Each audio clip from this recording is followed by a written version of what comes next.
Robert. Welcome to the show. Thank you. You're so welcome. I just want to say thank you so much for being here today. And I truly appreciate the work that you do, the clarity, the honesty, the ground approach that you bring to the conversations about mindset and personal change. So, again, I really appreciate that. I'm honored to have you here. Oh, I'm glad to be here. I'm very honored to be asked to speak.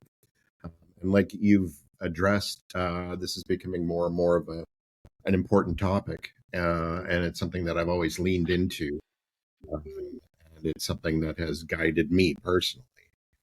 So it's important for me at this stage to speak to others about it. Yeah, no, for sure. I totally agree. There is definitely a big shift happening. So, I mean, the more we get it out there, the better it is. People can, look into it. Because if you have that little spark of interest of change, then I think this is it. So my Absolutely. question to you is, what inspired you to write "Stop Looking at Zebras"? Well, that's my second book, and my first book was very much entrenched in mental health, with respects to social media. And it was funny because I'm a trained graphic designer. I've been a designer all my career. And when my father found out that I was writing my first book, he asked, "Well, what about design are you writing about?" And I said, "Actually, it has nothing to do with design." So he was quite shocked about that. But at the time, I figured there's enough beautiful, elevated design books out there with lovely portfolios, and here's how I did this, and I didn't see the need for another one of those. Once I finished writing my first book, I realized that there's a whole mental health aspect to what we do as creatives. And in order to enjoy a long career, and from where we come from as designers, that we do have to be very intentional in what we do, how we do it. Um, and so I wrote "Stop Looking for Zebras" um, as a guide through your career that has nothing to do with computers or techniques or how to. Um, More about everything you didn't learn at school, and all of the pitfalls and the challenges that you are faced with as a creative, and that could be as a writer, as a videographer, as a graphic designer, as an illustrator, anything that requires feedback, and creativity. And it's becoming more and more difficult. So that's Mm. why I wrote. Yeah, it is in a way. I guess people are really trying to figure this out, and I find it too. It's just so difficult right now for the younger generations because they're so submerged in the social media, right? Like it's Yeah. like there's so much information. It's overload Yeah. sometimes, so it's confusing for them. It is for sure, and I've taught at the college level for 20 years now, Mhm. part time. And again, I've seen a major shift in how my students show up and what they're struggling with, and it's changed dramatically over the years. Even though I'm teaching a very similar thing, again, it's not technique, it's mindset. And I'm seeing it more and more as an issue because we're such a push on technological advances with respects to hardware and software that we use, Mhm. and that's for anybody working today. That we're on this hamster wheel of, oh, now I've got to learn this software, and now I've got to get caught up on this software. And what happens when we do that is that we're playing everybody else's game and we're forgetting about ourselves. Mhm. We don't take time to take a breath, get away from the technology, and really get centered on who we are and how we show up, Mhm. instead of, and not realizing that everybody else is on the same hamster wheel. So when we try to stand out, we can't stand out with those things because everybody else is there, right? Mhm. So Mhm. that's what I really instill in my students. Mm. Why so many people chase the wrong opportunities in today's world? Is it because we are so bombarded by so many things, or is there truly a shift happening where, you know, the old system doesn't work anymore? It's all based on fear, really, and the fear. We used to talk about FOMO, the fear of missing out. Mhm, And that was at the time when that term came out, it was more about social, mhm, and now it's really what I call uh, FOMOT, which is fear of missing out technologically. mhm, And so it's the fear of being left behind. It's the fear of being outdated. It's the fear of not being current. So that's why people are constantly on this hamster wheel mhm, of, okay, well, now I've got to learn this. So one thing that I teach and a challenge I give to the people that I coach and teach is for 2 weeks, calculate all of the time you spend learning a new piece of technology. Calculate that over 2 weeks, and then take that number, and now you owe yourself that amount of time to build personal growth, because there should be that balance, right? It shouldn't all be just learning new technology, new technology, because that's not developing yourself and how you show up, which is your key differentiator.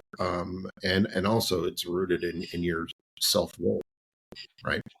And so when you balance that, yeah, I'll be honest, I'm a technical geek. I love technology. I love automation. I love those sorts of things, but I never let it get in the way of my creativity on what makes me human, and how I show up.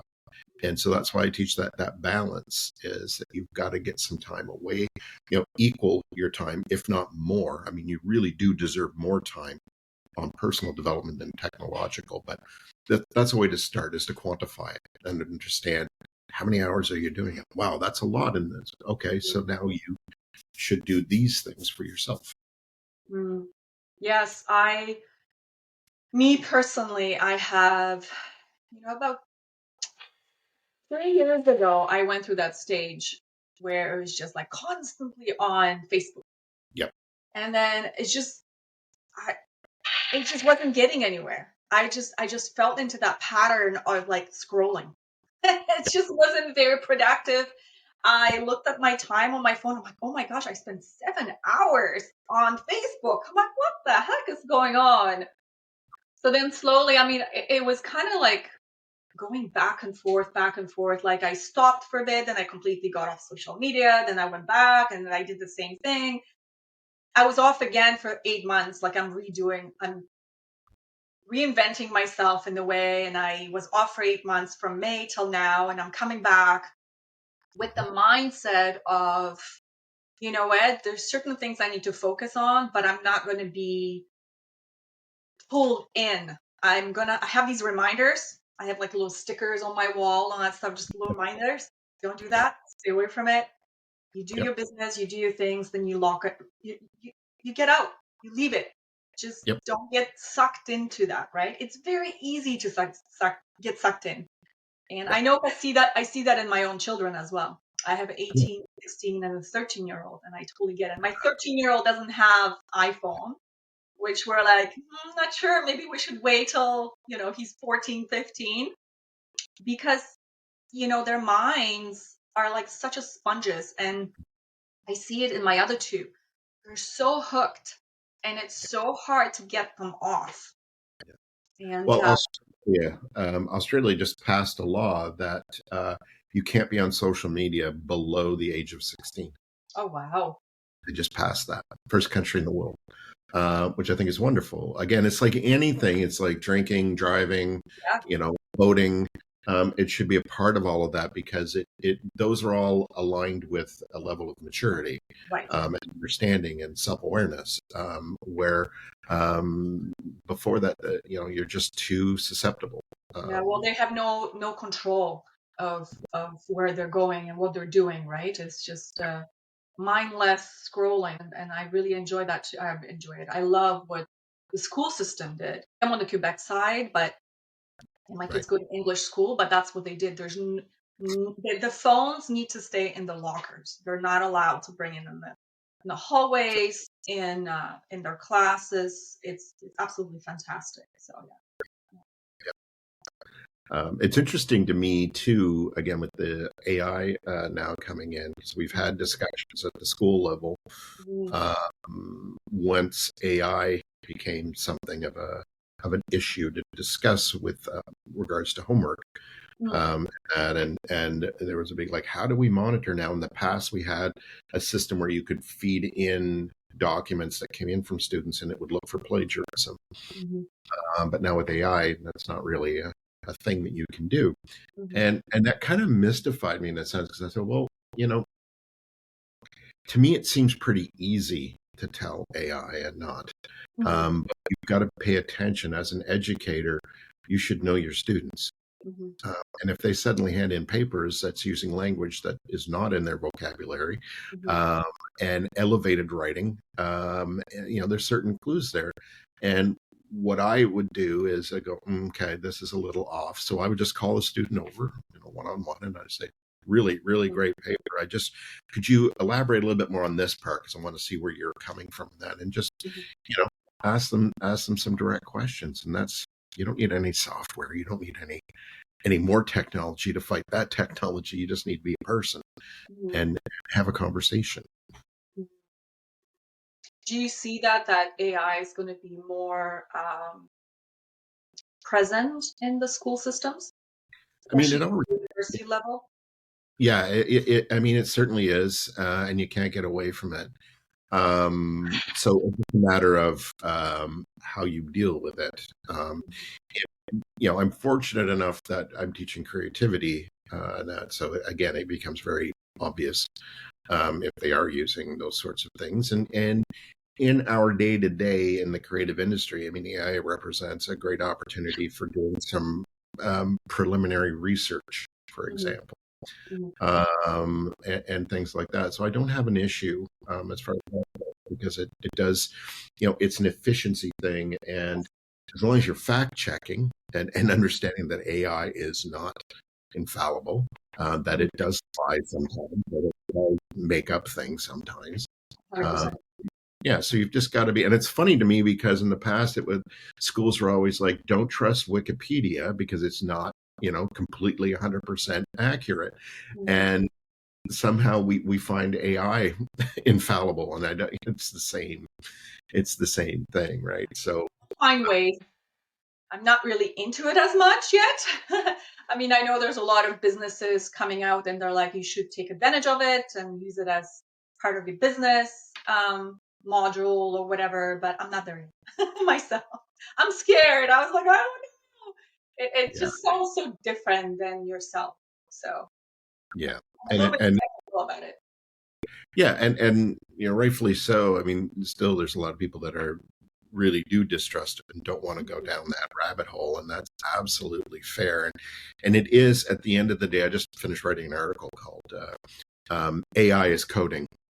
And that's all it is, right? It's not because people are saying, well, it's going to take over the creative industry and human interaction and things, and it's not, because if you look at prompts that you do in AI and that, they are basically um, coding with adjectives in it, right? Like it just, you're having a conversation, but you are giving it prompts. Like if you look at some of the prompts, it looks like a line of code.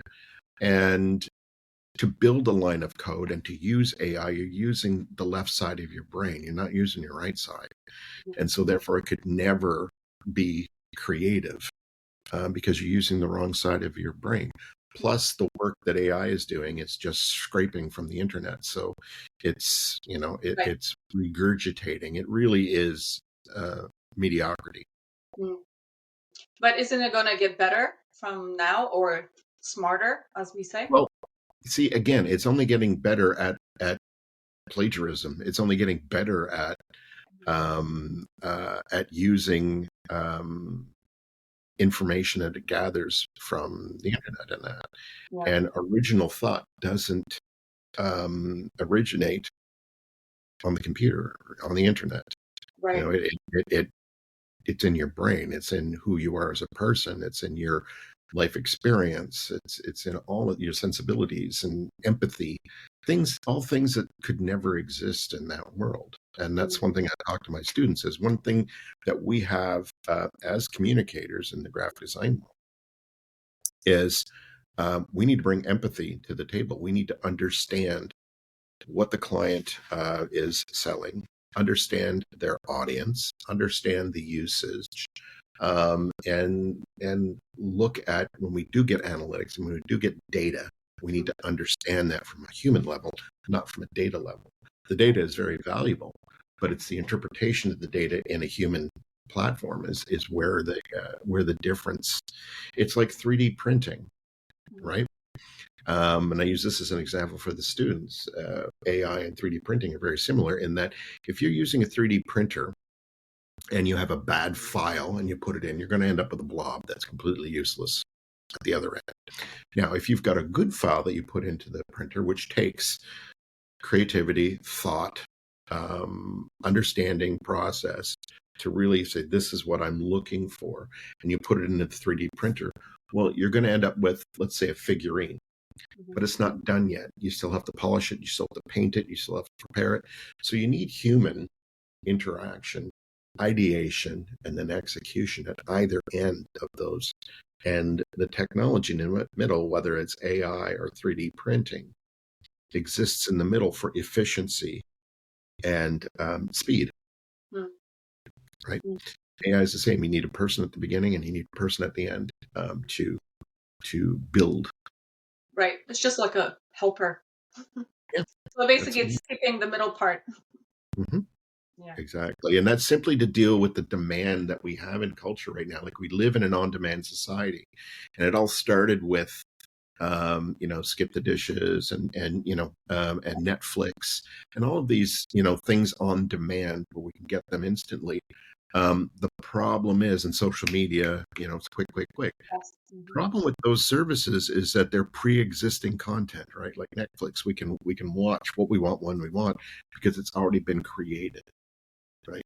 And that thinking, unfortunately, has trickled down into other industries where people have an expectation of instant gratification in that. And, creativity, for example, or building, a brand or something that has connection takes time. It's not something that you can speed up. And AI can plug in there to help you out on the research side to speed that part of it up. But that execution and thinking and that takes time. What mindset blocks do you see most often in young people that you work with? Mm-hmm. So young people are very much focused on how and not why. Right? It's very much a culture, and that's again the whole technology and growing up the way they did. How is that made? How do we build that? How do I, which is further down the process instead of why do I need and there's so many things that we see online, products, services that we go, why on earth did somebody think this was of value or needed? Right? It's because there was no why. It's a world of just because you can doesn't mean you should. Right. And if you stop and you say, okay, why would people, and that's our mindset in the industry that I work in, design and branding, is we have to analyze the why. Why does somebody pick that product instead of that product? Why did this, cause that instead of how?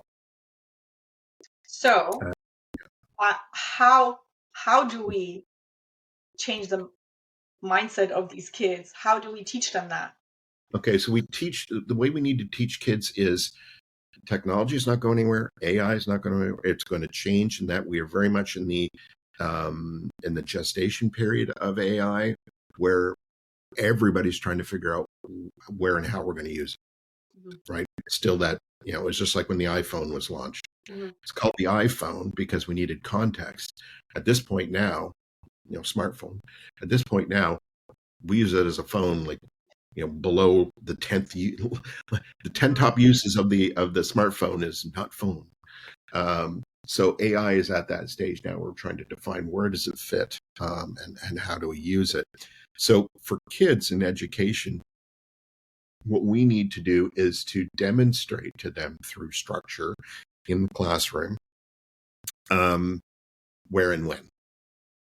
So in my class, for example, I teach pencils before pixels. So when we're ideating, when we're concepting, when we're doing that front end thinking part, it's always pen and paper, pen on paper, before you go to the computer, because that is the more efficient way to do it. Otherwise, you're going to be distracted, and it's going to take at least 4 or 5 times longer if you just jump on the computer.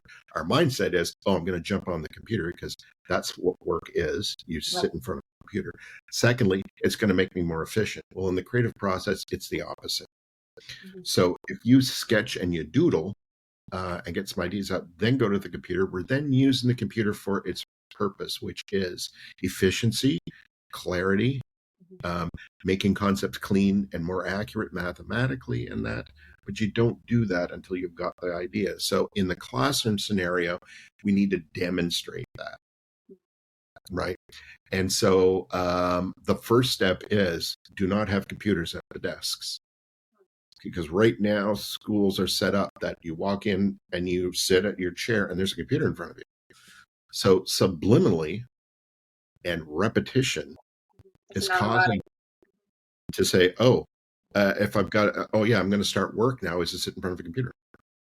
And not, so we need to get people comfortable and in the rhythm of, okay, I'm doing this now, like understanding that split. We never had that before. It was always, tactile and analog. But now, because of this computer, software, that it is it's something we got to train our brains now to say, okay, yeah, I need to write, I need to ideate, therefore I'm going to, go somewhere else to do that. Yeah, mindset is, you have to be open to receive certain information. Sometimes people are having these blockages, right?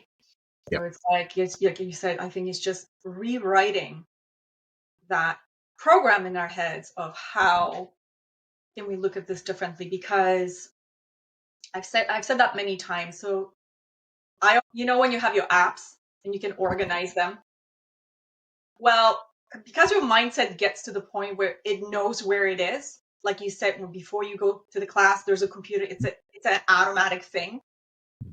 Once a month, what I do is I switch my apps around. So that way my mind is, and I noticed this couple of times, because when I change it the night before, let's say on Sunday, I go to bed, in the morning I get up and I'm trying to look, okay, what time is it or whatever. I'm like, oh, the app is not here. But it's my subconscious mind knows that it's there. But when I look at it, I'm like, oh, it's not there. So then I'm using my brain, be like, okay, I have to look for it. Oh, there it is. That's where I put it. And I love that because it makes me not almost robotic knowing where it is. It's like I have to go and I'm like, oh, that's where it is. That's the key. The key there is being present. We're not present right now in our day. We are going through the motions because computers and that are doing things for us. And so we get into that rhythm where we're not thinking as much. But when we stop and we change, and that's a great, I love that. I might adopt that because it just makes, and it's funny. I do workshops, and there was one that I was doing for a while there. That was a full day workshop, and it was in a boardroom, and there was lunch, and so at lunch, I had them have lunch in a separate room, and while they were out, I took all of the chairs out of the boardroom, and so when they came back, they all stopped and kind of looked around. Yeah, and I said, okay, what's happening right now? And they said, well, the chairs aren't here. I said, more importantly, what's happening right now? And they said, I don't know. I said, you're present right now. Your brain is processing because I just took the chairs out. One little thing in this room has changed.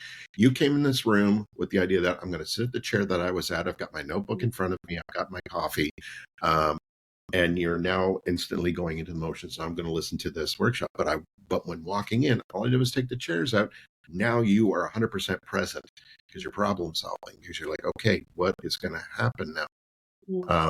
And these little things that we can do to trick our brains, It's like if you're a snacker and there's snacks in the house, make them inconvenient.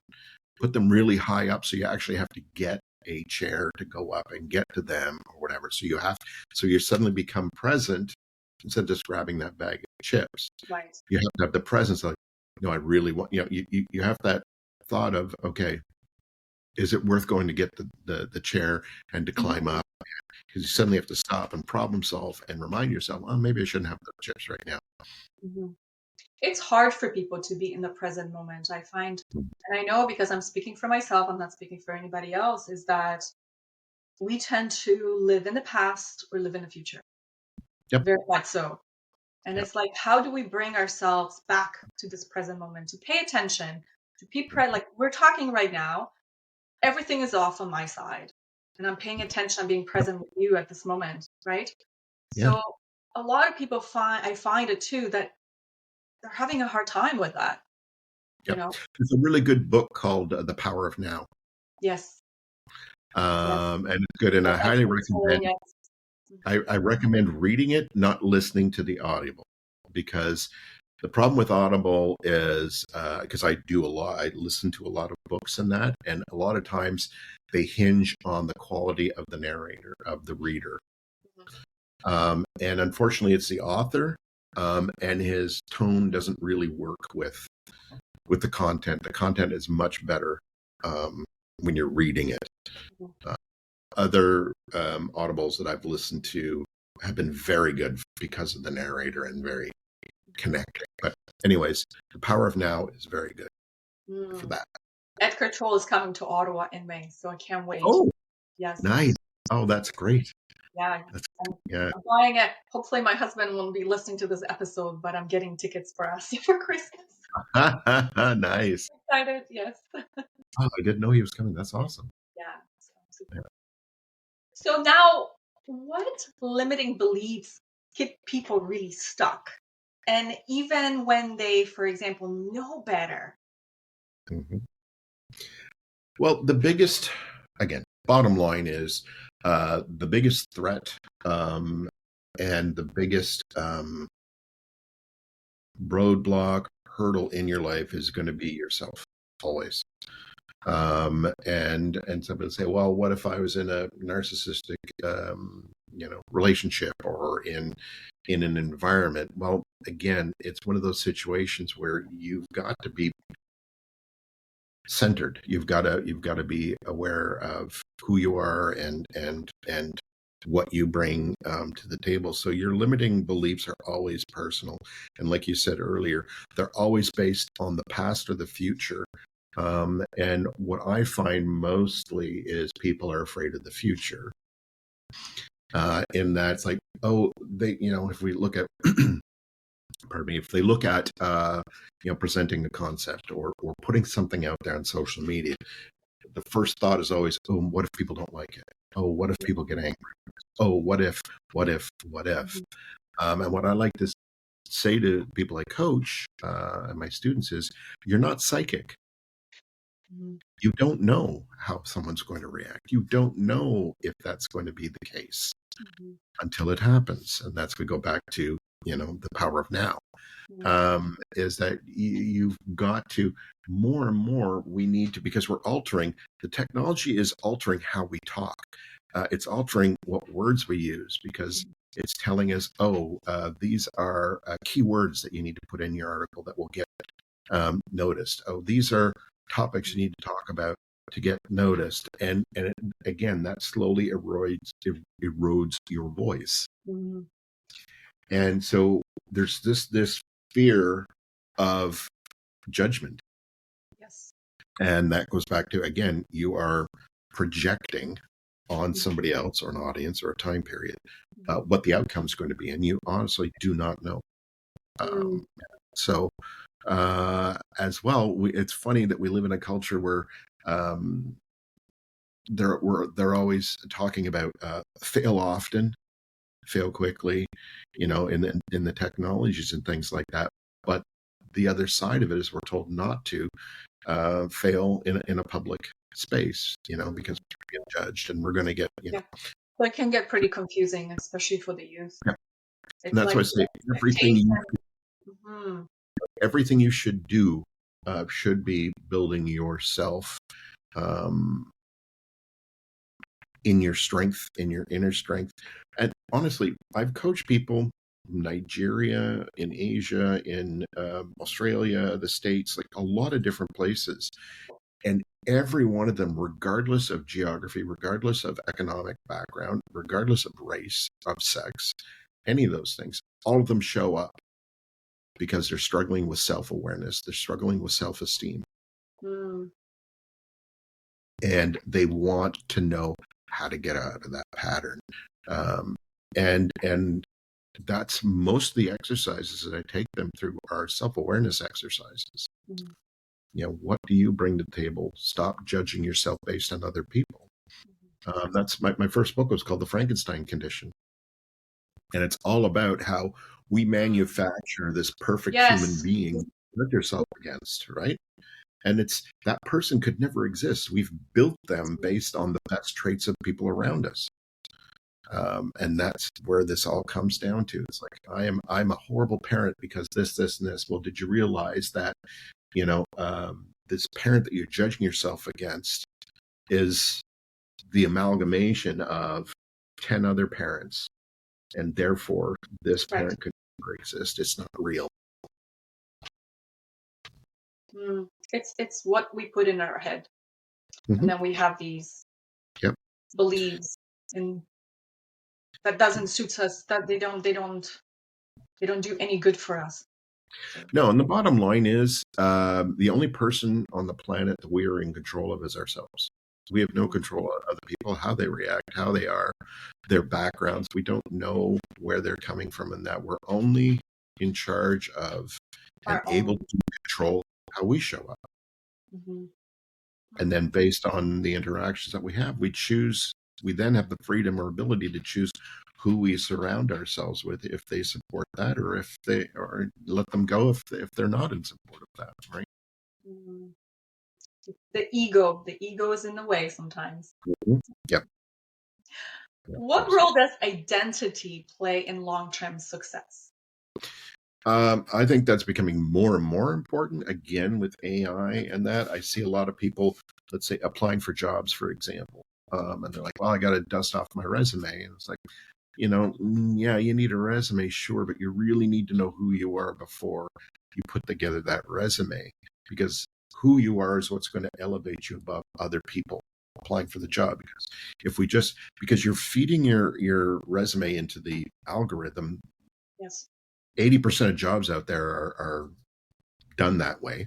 So you put into the machine and then it says, oh, you've said this word this many times and this word this many times. So you get put into this pile, right? Mm. And so when you have a good idea of self and your presence, then, you can push yourself forward and find ways.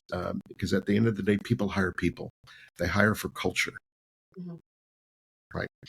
And none of that is being seen in these in the faceless resumes and that. So finding a different way of showing up outside of that is important. But you really need to, again, take those quiet moments. It's funny to me that alarm clocks still exist, and they still exist because there are people who need an alarm clock to get up in the morning, but don't want their phone in the bedroom. Right, so their phones are in the kitchen or the dining room or wherever, charging overnight, and the only thing they have in the room is an alarm clock to get you up. Right, so Mm. it I seems like you, that. I like yeah. that. Hmm. Yeah. Um, Talking about clocks. I I was in the same boat where I used to have, like, I was very like my phone. I would be up late. I would stay till like 1 o'clock in the morning. And in the last 8 months, when I disconnected myself from social media completely, I also disconnected myself from the phone and everything. Like, I use my phone for my business and things like that, but it was completely off. I made that rule for myself only. Mm-hmm. No phone in the bedroom. It was away, and it was the alarm. It was an old clock with the Yeah. little red, that would shine and that stuff. Yeah. And it worked. Now I have my phone back in it. I have my little alarm there and all that stuff, but it works. And sometimes you have to resetting your mindset. It's resetting your system to not being so hooked to this. Yeah. I guess you can call it system.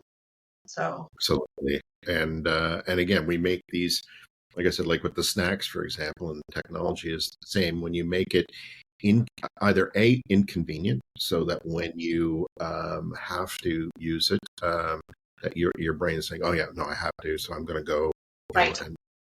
and use it." That's a tactic. Also, eliminating, because we're always adding apps or we're adding, and you know, going through and editing out some of that stuff, but also our mindset, our brains get, you know, although I'm Our in the, brains likes comfort. It well, likes yeah, and routine, right? and And routine works. And so that's why, for example, when we were in COVID lockdown and people were turning their dining rooms into an office, that wasn't working for people because you'd set up your computer and that, and then, 10 minutes later, you'd be standing up, or you'd feel some anxiety, or you'd be like, you know, uh, and the whole idea was because your brain is no, in this room we eat and we talk. Now I'm here with no food and no people. I don't know what to do. Right. And so that's why the concept of the third space, first space being family, home, second space being work, and the third space, which very few people have and everybody should have, is a place where you, or the space where you are free to be you, no rules. That's why writers and musicians and architects and that have that cabin in the woods retreat. Some people are nomadic, and so it's their third space is Starbucks today, Tim's tomorrow. Like just nomadically going around. But it's those, I need to be somewhere else to do this task. But when you have that third space, and it might be like an office in the house where that's like I have here, my brain knows when I come here, this is what I do here. So I'm allowed to be creative. And that's important. Again, for these rituals to have that familiarity. Neil Gaiman, the author, has who's known for building these fantastical worlds. His cabin in the woods is a shack, literally, made of plywood, and he said it's the most boring place on earth. But he said, I go there, and because it's so boring, I have to create these fantastical worlds to make it an interesting space. Talking about creative space and these beliefs, do you think we're lacking these beliefs today? Yeah. See, again, these are hard things for us. For myself, I'm in my 50s. I've experienced, the analog world and that, so I can make that transformation. But I think people younger than myself and that who grew up in the technology space, and particularly the younger generation, it's hard seeing that when you really haven't experienced it. Right? There's always a computer in front of you. There's always some kind of technology. I'm very happy. I have two sons, and we had a fishing hunt camp that the family was a member of, and you get it for a week every year. And when we go up, my sons are, well, they're they're millennials, and gamers and all of that. And I thought, oh, going up to the cottage, that's going to be hard because there's no Wi-Fi, there's no there's no cell. And they both said to me, no, that's why we're looking forward to it. And they were out in the canoe all day long. They were fishing, they were swimming, and just loving it. Right. Unfortunately, that's not the norm. And it really, should be. So that, again, we talked about age maturity, and that, I think it's important that they experience as much analog time as they do digital time. I mean, our rule at the house was for every hour that you play a game, you've got to do an hour outside. And so again, that balance, and it became like a bank account kind of thing. So I think just exposure, Mm-hmm. again, is important. We talk about the schools. You walk in, there's a computer in front of you. Mm-hmm. It's got to start in those spaces where there should be dedicated rooms Mm-hmm. with no technology. I was just doing some research on libraries and talking to my students right now, and they said, it's rare that they have seen, if at all, a library with books in it. They said at the school level, the library is a space where it's got laptops and things like that, where all the books are online. And that's awful. There should be at the school system rooms and spaces that are technology free, so you can go and just detox and just relax and calm, right? I love it. It was always so quiet in the library, and just holding the book in your hand is just so, it's like newspaper. I miss the newspapers. Yeah, Yeah. absolutely. What's a belief you once held that you later realized it was wrong? Well, I could go down a complete religious rabbit hole, but I think for myself, again, it was, and I'll be honest, I still struggle with it. It's a sense of self. I struggled greatly in high school, and barely graduated because it was a system based on mindsets that weren't my own. It's a system that does not recognize or reward creativity, because creativity is against structure. And so in a school system that was very mathematical, science, computer arts, those sorts of things, I struggled. And I'll be honest, to this day, it's still a struggle with self-worth, because those formative years that I was growing up, it was reinforced to me that what I did and what was important to me and my mindset was disruptive, was wrong, was not worthy of marks, right? So these foundational things at the wrong part of your lifetime of your life is incredibly damaging. And so that's something that I still struggle with, but I'm able to articulate it and talk to other people about it, and talk to my students about it, and that as from a space of knowledge, of experience. And again, a lot of what I write in that, people would get the wrong answer, that the wrong idea that I'm a technophobe and that I'm anti-technology, and it's quite the opposite. Like I said, I've had pretty much every generation of the iPhone, for example, and things like that, because I like the automation that it can afford me. It reminds me of my meetings and things like that, so I can have more time to create. Yeah, it's interesting. I think I'm in my 50s as well, and I find it too that the way that we were, I don't want to say programmed, but the way that we were brought up, in the way that if you're not good enough, if you don't sit straight, if you don't pay attention, there's a lot of these things. And I think I struggled with certain things too in my life. And I started to be very conscious and very aware of certain things. My late 40s, my spiritual life, my personal life, my everything just bubbled up to the surface. But I just stayed open, and I said, no more resistance, no more. I was curious. And I think Yep. the curiosity in my life had brought me to where I am right now.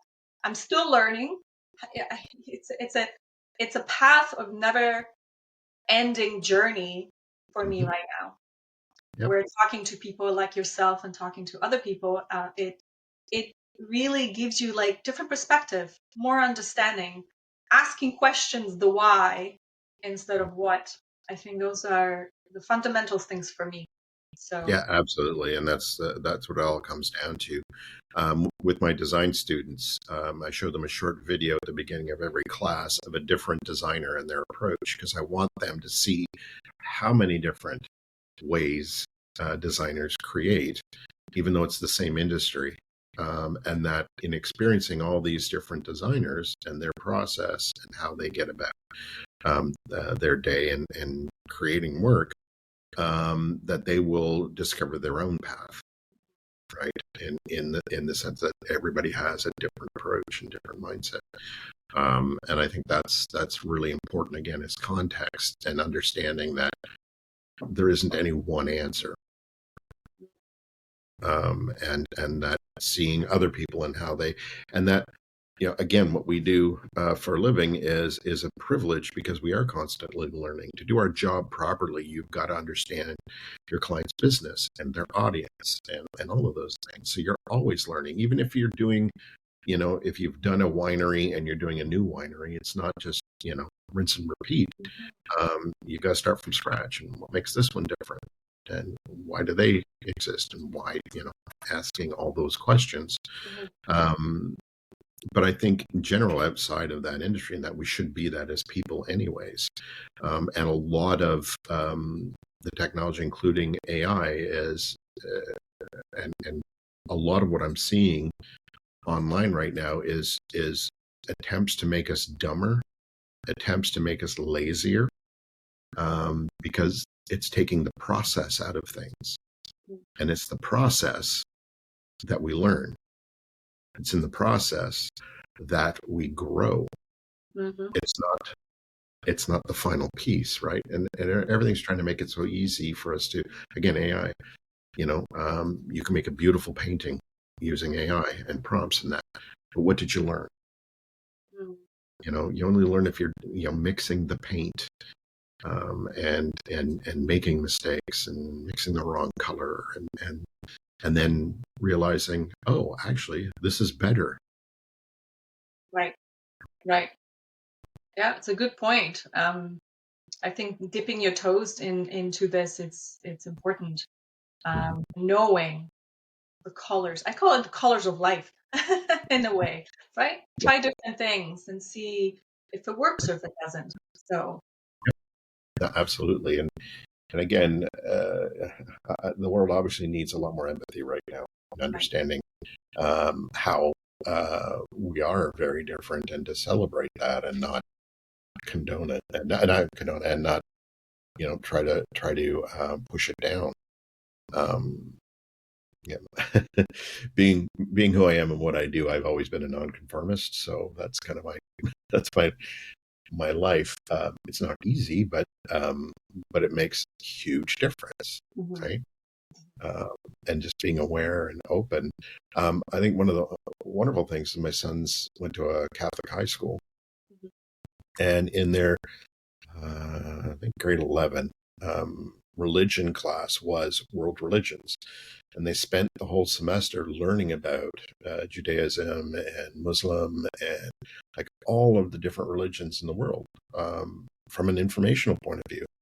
This is what they believe and why they believe it. And, so again, you get to that age of maturity where it's like, okay, if I decide to practice a faith, I know what's out there. I understand the different beliefs and what connects with me, but also that understanding of, because I think a lot of times the anger is grounded in misinformation or lack of knowledge of where people are coming from, and it's not just religion; it's a lot of things, politics, all this stuff.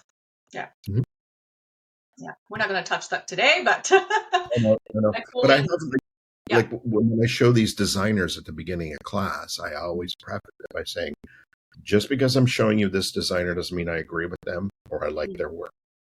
I'm showing you a range, and I want you to see that range. And after you finish watching this, I want you to watch it. I want you to be present. I want you to actively listen, take down some notes, because we're going to discuss afterwards. And I want to hear what you thought. Is this person, good at what they do? Are they not good at what they do? Do you like how they present the work? Do you find them too egotistical? Do you, and I want to hear Their perspectives and their Yeah, I want to hear views. opposites. I Mm. want to like, and it's wonderful when that happens. Like, no, I couldn't stand that guy. He was such an egotist. And then somebody else like, no, that was confidence. And when we get into those debates, it's wonderful. Mhm. You know, it's I don't know. There's energy in that. Yeah, And but it also creates a dialogue between two people because I find it too, and I've learned this in the last 10 years, is that we all have our own perspectives and we all have our own views without, I mean, obviously there's others that have influence on us and all that stuff, but at the end of the day, let's say you and I don't agree with certain things, but we can hear each other Mhm. and still can have, like you said, empathy, understanding. And I'm not going to be like, I hate you because you have a different point of views on that particular subject or the movie, for example. It's just having these dialogues, it really opens us up to so much possibilities. Yep, Empathy. I think empathy, like you said, it's a lack of empathy for us today to um, have a communication or having that debate with another human being. yep. I mean, even to the basics of like, I'm a huge cinephile. I love movies. Mhm. And there's one particular movie that came out a little while ago that I just adored. And a friend of mine said, "Oh, have you seen this movie?" And I went, "Yeah." He said, "What a piece of crap!" And he just was like, he said it was so laughable and this and that. And I went, "Wow, I really loved the film." So we had a great discussion about it. Mhm. Polar opposites to the same thing, right? Good. But I found it really interesting. Like, okay, I immediately wanted to have a discussion. Well, why did you? What parts did you find laughable and why? And Yeah. because I had a very different experience, so it's fun to do that. Yeah. Yeah. Yeah. Sometimes, yes. Yeah, What do people misunderstand most about uh, purpose and passion?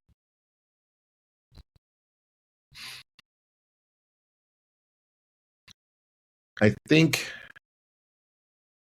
Well, purpose in a lot of cases is something that's given to us. You know, like we say, well, my purpose is this, but it is, something that is externalized. A passion is natural. Passion will come across when you get somebody talking about a subject that they're passionate about. And this, again, I tell my students always lead with your favorite piece in your portfolio because you're passionate about it. And when you're talking about it, that Mhm. energy is contagious.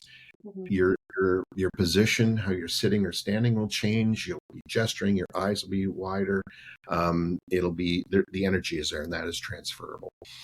So when we speak about passion, that is something that comes naturally. Purpose is more defined, right?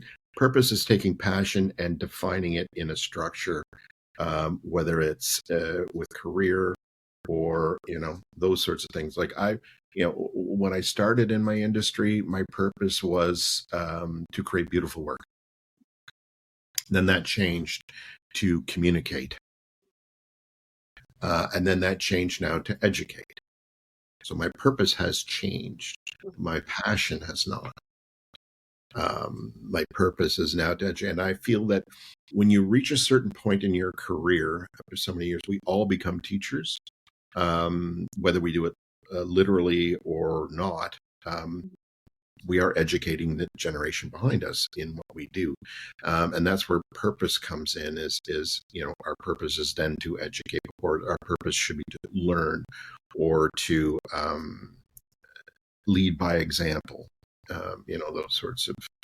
Those sorts of things. So passion, is internal going external, and purpose is a bit of both. Mm. I find too that a lot of people that I see, they have the passion, but they're like, I don't know what my purpose is. So Right. it's like finding a way of figuring out. Yeah. Life is all about learning. It's a long journey of in our 20s. Our purpose and passion was completely different than what it is now. It could change, obviously, right? But just like you said there, I have a passion, but not a purpose, and that's Mhm. right there. That's internal versus external. Your Mhm. passion is internal. It's what lights you up, right? That's it. And for that person to say, I've got a passion but not a purpose, it's because she or he are looking for external validation for that passion, or external application of that passion, which is, again, a lot of times it's based on feedback and Mhm. all of those things. So we're looking for that validation for our passion. Mhm. Um, that's how I look. For me, it was a journey of, okay, I've done this for this many years. Now what? Right? What is next? And that's when your passion is looking for a purpose, Mm. right? And we look at Mm. ageism, for example, now, and things like that. How do we combat that? Um, again, it's looking for that validation, or that, and validation in some cases. In other cases, it's application, right? Validation versus application. But it's that, okay, I've got this passion. Where do I place it? And we also look at it. Again, I see so many students now who are in their second career coming to graphic design because they followed a path out of high school that was not their own. They followed what their parents wanted them to do. They followed what society wanted them to do. They followed what their marks at school told them they needed to do. Mhm. And 15 years in, they're like, I've always wanted to be a designer. I've always wanted to be an illustrator. I've always wanted to be. And they're coming around to that now. But it's that passion that is now being converted into um, that direction, and purpose, right? Because Mm. they didn't see the purpose. Yes. Coming out of high school, they didn't see the purpose of art. They I didn't see the find it I find right. it very hard for I mean, I remember when I was 18, I didn't know what I want to do. Hmm. I took 2 years off, maybe Yep. close to 3 years, traveled the world. I did things that I wanted to do. And even when I came back, I still didn't know what I wanted to do. Yep. Um, and having my own children right now, we're kind of going through the same process with our daughter. Like she's 18, she's going to be 19. Yep. And she's like, Mom, I don't know. So Hmm. she's been taking a year off right now because she doesn't know. And it's hard to push them into something that they don't want to take or they don't want to do. Yeah. Well, this summer she went to Europe. She did Mont Blanc by herself. Oh, She did 11 days travel from France, Italy, and Switzerland. nice. So she was Beautiful. in Germany. Yes, Yeah. exactly. Yeah. Loved it. And we had actually a discussion with her like a couple days ago, and we're like, "Hey, have you decided? Like, what's your thoughts?" She's like, "I really don't know." She's kind of in between like English major, like she loves writing and reading. That's her thing. Hmm. Like she reads a lot of books online, unfortunately. Um, but she's also talking about now a virtual art, anything kind of to do with that.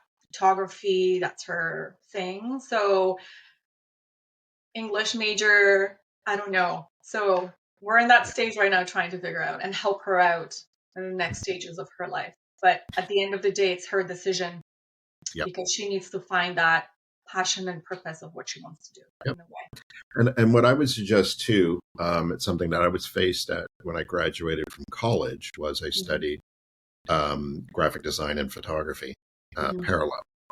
And when I graduated, I had to make that decision. Well, which one am I going to do as a profession, and which one am I going to keep as a hobby, Mhm. um, or my art, right? And so I chose graphic design as my career because it allowed me to use my artistic sensibilities and my writing and that.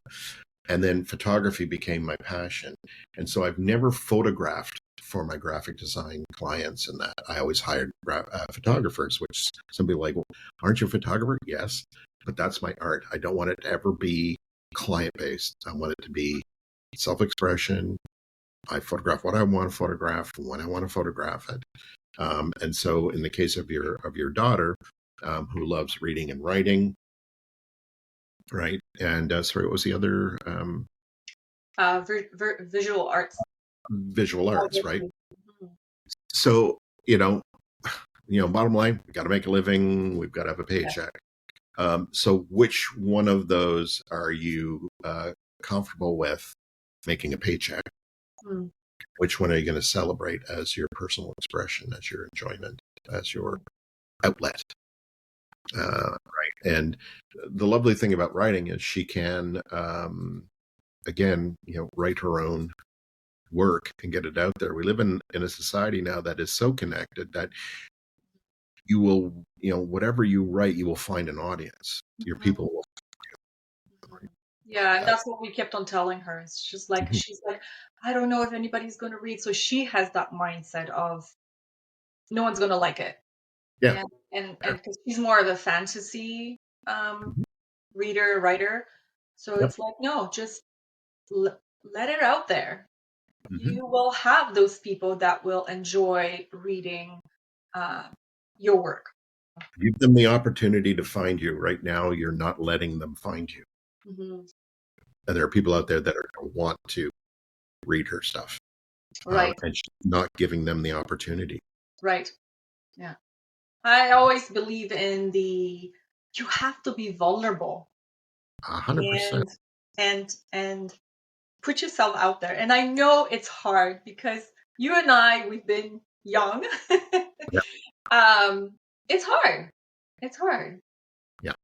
But I Yeah. know myself, I would not want to be a teenager, in this time period with social media and that. I just couldn't imagine, uh, the difficulties with that. I mean, we went through enough when we were growing up, as far as bullying and judgment and that, our own smaller areas, but on a larger scale, it's a lot. Um, but she's got to like put her voice. Nobody else has her voice. Nobody else has her mind in this world. And it's up to her to share it so that people can find it. What makes a great leader in today's world? So how can these kids um, take that, what you teach them, and Yeah. take that So to the next stage of their life? that's really, really important. And there's many different styles. I mean, there's so many books on leadership right now and that, and there's many styles. The one that I adopt is the servant leadership pattern, which is essentially you're there for them. Instead of the dictatorship or do this, do this, do this, do this. It's more allowing them the opportunity to learn and to fail, and with that safety net. To be a good learner, you have to be human. You've got to listen, and you've got to understand that everybody is different, and that you can't cookie cutter the path for everybody. I mean, again, it's high school all over again, right? You can't do that. So the idea to celebrate everybody's individuality and their ability to talk about ideas, to bring themselves to the table, is only going to make the company better. And the idea of support. I love. What was it? The Ritz Carlton Hotel gave all of their staff $2,000 to do whatever they wanted to help the customer experience. Right, and right there, that's giving trust. Because everybody's like, oh, they're going to abuse it and that. And it's like, no, we're trusting our employees to know, okay, I need to spend the money on this right now. This experience is really important for this couple or this, we lost our connection. No, we're good. Okay. So it's important that a good leader is a good listener, is a good guide. I just coached a business owner recently who owns a design agency, and he is a designer that is now leading or owns a company of 12. Mhm. He's been struggling with that. And I said, what you have to understand right now is your portfolio is no longer, oh, I did this logo. Oh, I did this design for this company. Oh, I built this website. Your portfolio now is people. Mhm. Your portfolio is the output and the growth and the career development, and the evolution of your staff. Mhm. Knowing that, yeah, they'll eventually move on, but that's the celebration. is that you've had a impact on them and their career. And while they were with you, they brought their best self, right? And everybody else in the company sees everybody else bringing their best self. So an environment that is nurturing, that is learning. Again, I look at when I had a full agency, I always looked at it as an extension of school. It's just another school. You're learning every day. It's just not a classroom anymore. And so when you look at your environment, that to me, that's what makes a good leader is a good educator who leads with empathy and understanding. Mm-hmm. Yes, and again, being open to the whole idea, because we live in such a fast pace, like we were talking about earlier, that we have to adopt and we have to change. And that's why my podcast is called Ideas with Impact Podcast, because if I can change one person and have an impact on them, I think it makes my heart smile. It makes me happy that someone can reach out to you, for example, and be like, you know what, I'm struggling with my mindset. I need Yeah. change, and how can I get myself out of that rut, or whatever Yeah. they are in their life, you know? So it's And very how cool. much of a privilege is that? How much of an honor is that when somebody reaches out to you and says, I'm struggling. Can Yeah. you help me? It's again, it's the vulnerability, right? Yeah. Being Yeah. vulnerable and be like, I need help, and it's okay. I've been there myself. Mm-hmm. It's been very hard because we've been programmed not to be vulnerable, and Yeah. you know, put up these walls, and you got to do things by yourself. And breaking those walls were so hard. I went through such a hard time myself. Again, I'm only speaking for myself, because this podcast also helps me to grow and learn. And yeah. Yeah, absolutely. And that's and your audience, are all the same. That's what I say. When you put it out there, you will attract your tribe or your people who want to learn, and who are open to new ideas and new thoughts. That's the beacon that you're putting out there right now, right? Is for people to learn, and like I said, showing all the different designers to my students. It's like, here's an opportunity. At this point now, we're near the end of the semester, so I can say, okay, now we can have real discussions because we've seen such a variety. Now we can really get into, what works for you and what doesn't. And same with your podcast. That when you're putting it out there, that the whole premise, the whole idea is this idea that mindset and different people doing it and approaching it in different ways will resonate. Mm. What is the lesson you wish everyone learned earlier in their life? Okay, so there's two paths here. The first one is, and always is, to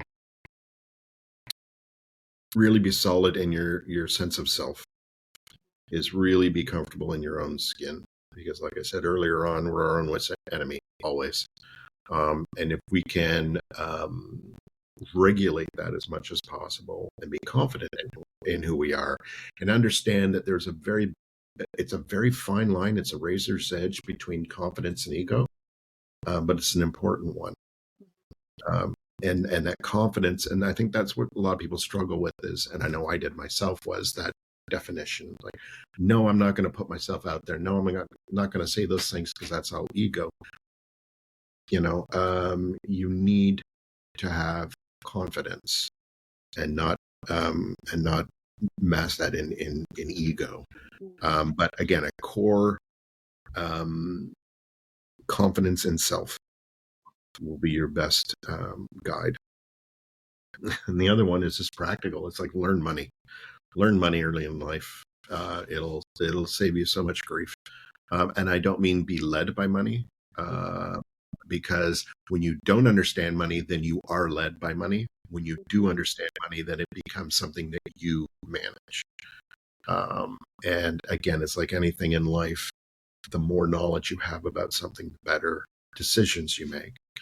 And that's one thing that I've struggled, all my life is understanding money and its place. um, associating money with that emotion, for example. Mm-hmm. So for me, that's my path. Is if I was to go back in time, it would be high school is going to have zero effect on your life. So don't give it the authority and the time that you have worried about it. Mm-hmm. And the second is learn money in high school, understand what it is and how it's used. Again, I've fought with money my entire life, and the biggest lesson learned is money is freedom. When you have enough of it, and you're a giving person, then it gives you more ability to give. Mm-hmm. And being poor does none of that, right? Yes. If you have the ability to push yourself forward, to understand it better, and to put yourself in a position, because I think a lot of people who are deep in empathy, who care about other people, also have a bit of a love-hate relationship with money, and we get into that realization that it gives you, being a millionaire doesn't make you despicable like a lot of the people that you see. You could be that person that it just gives you room to give more, Mm-hmm. more of your time, more finance, whatever it is. But when we are struggling financially, that we're on um, self-preservation mode, and we're Mm-hmm. not helpful for other people. Mm-hmm. Yeah, it's tough right now, I think, for a lot of people financially, Hmm. especially these young kids. Yeah, Um, put your yeah, mask on first. right, right. Yeah. How can people, or where can people buy your book or book? Oh, okay. Well, my book, and I just launched a workbook to go along with it. Okay. It is available on Amazon around the world. Okay. So no matter where they are, it'll be available on Amazon. So Stop Looking for Zebras is the first book, and it's just and literally, as the title on the book says, is I'm going to read it so I get it right. Um, uh, I don't have it handy here, but it's rants,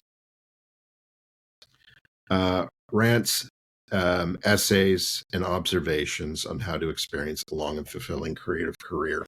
But the feedback I've gotten from a lot of people is that it goes beyond just a creative career. It's just how to be yourself, right? So these are all, like I said, essays, rants, and articles knitted together on how to approach life in a different way that's more meaningful to you and more nurturing to you.